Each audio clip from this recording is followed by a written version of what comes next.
अस्सलाम वालेकुम जी, my name is Isma Shaikh. Welcome to my channel.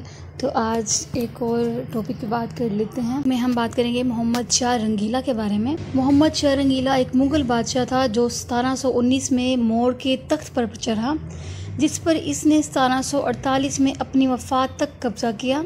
इसका नाम रोशन अख्तर था और वो बहादुर शाह का पोता था। वो 1702 में फतेहपुर सीकरी में पैदा हुआ और इसकी उम्र सिर्फ 17 साल थी। 17 साल की उम्र में जब इसके सर पर ताज रखा गया तो इनका दौर हुकूमत मुगलिया सल्तनत के ज़वाल के साथ साथ हिंदुस्तान में मुस्लिम माशरे की तंजीली का दौर था। इसकी ख्वाहिशमंदी से मोहब्बत करना और खुश करने के मशागिल ने सल्तनत के ज़वाल के अमल को तेज़ कर दिया। इसका पूरा दौर इक़्तिदार इसके इल्हाक़ से लेकर इसकी मौत तक ख़त्म होने तक इंतहाई अहम था। इसके इल्हाक़ की तरफ ले जाने वाले हालात बहुत हंगामा खेज थे।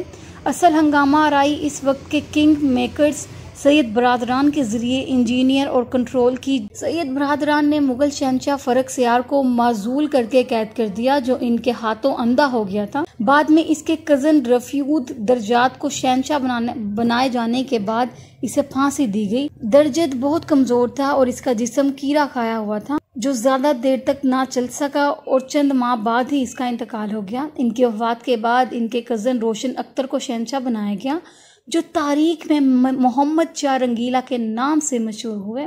मोहम्मद शाह रंगीला बहुत खूबसूरत इंसान थे। वो बहुत ज़्यादा ज़हीन आदमी थे।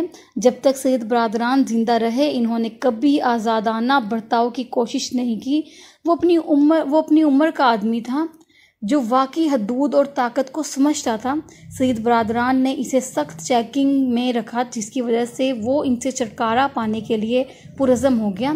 इसलिए निज़ामुल हक की मदद से इसने 1722 में इनसे जान छुड़वाई। निज़ामुल अल मुल्क को वज़ीर मुकर्रर किया गया, लेकिन जल्द ही दोनों के दरमियान इख्तिलाफ़ात पैदा हो गए जिसकी वजह से निज़ाम रिटायर होकर दक्कन चला गया। वहाँ इसने मरहटों के साथ साजिश की और दक्कन के गवर्नर को शिकस्त दी।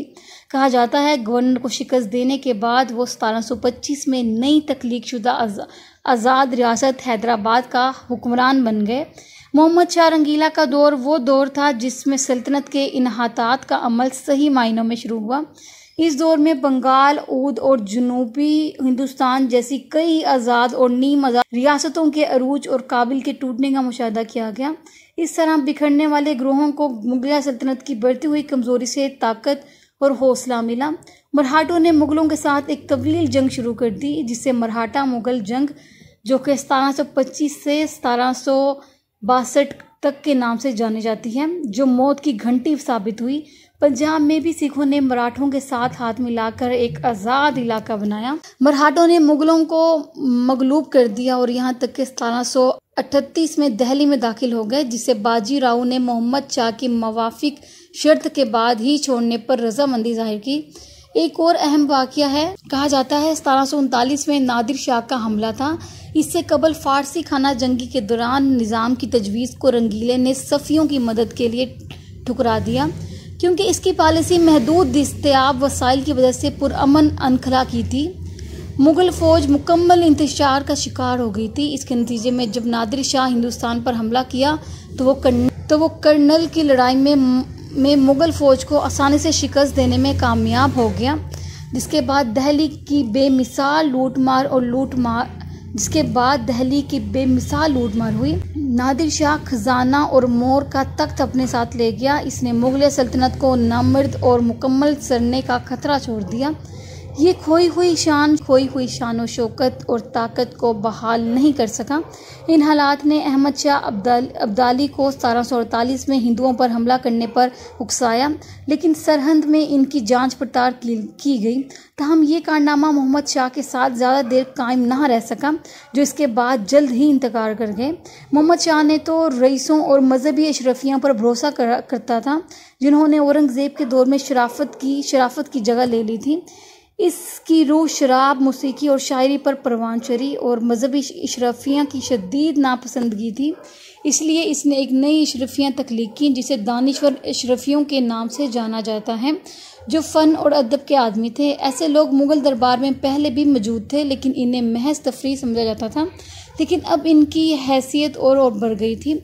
मोहम्मद शाह ने शायरी लिखने या सुनने में वक्त गुजारने के कल्चर की बुनियाद रखी जो बाद में हिंदुस्तानी मुस्लिम माशरे की अलामत बन गई। इसने एक ऐसी दहली बनाई जो सकाफत का शहर था, जिसमें अदब और शाइस्तगी पर रखी आला इक़्तिदार के साथ आसान रवैया था। इस दौर में उर्दू ज़ुबान की तरक्की हुई और इसने फ़ारसी की जगह ले ली। उर्दू पहले आम लोगों की ज़ुबान थी, लेकिन अब अशरफियों की ज़ुबान बन गई है। जी, तो ये थी एक छोटी सी इन्फॉर्मेशन मोहम्मद शाह रंगीला मुग़ल के बारे में, जो कि एक मुग़ल शहंशाह थे। उम्मीद करती हूँ वीडियो अच्छी लगी होगी। वीडियो अच्छी लगी हो तो चैनल को सब्सक्राइब और वीडियोज़ को लाइक कर दीजिएगा। तब तक के लिए अल्लाह हाफिज़।